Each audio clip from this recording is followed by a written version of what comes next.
Assalamualaikum warahmatullahi wabarakatuh. Sampurasun.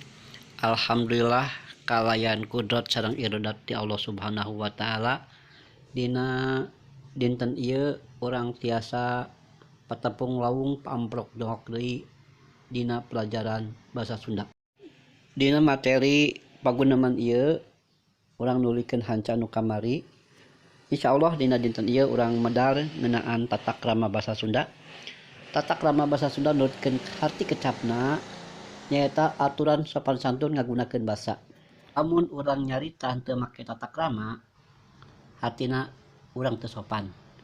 Anu dimaksud tata krama di dieu nyaeta ragam basa Sunda anu dipakena duyu jeung kaayaan anu nyarita, anu diajak nyarita jeung nu caritakeunana pikeun silih hormat, silih ajenan. Jadi maksudna lain pikeun ngabeda-bedakeun jelema, boh dumasar kana status sosial, boh pangkatna atawa dumasar kana turunanana. Baheula mah tata krama teh sok disebut undak usuk basa. Mangga sisenan ku hideup contoh ragam basa dina tata krama basa Sunda.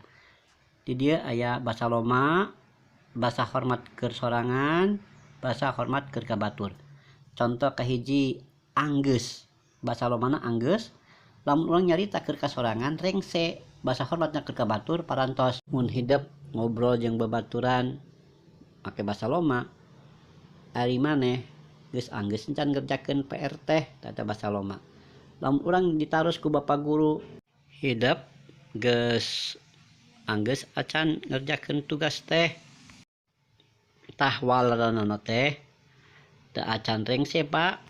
Mi contona basa hormat keur ka batur mah nalika urang tumaros ka bapa guru atawa ka saluhureun, Bapak upami Bapak parantos ka bumina Bapak kepala sekolah teu acan. Rupina sakitu heula pelajaran perkawis tata krama.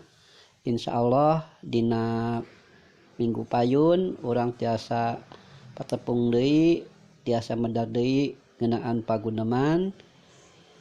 Urang tutup wae mudah-mudahan aya guna sareng mangpaatna. Sakitu hatur nuhun. Assalamualaikum warahmatullahi wabarakatuh.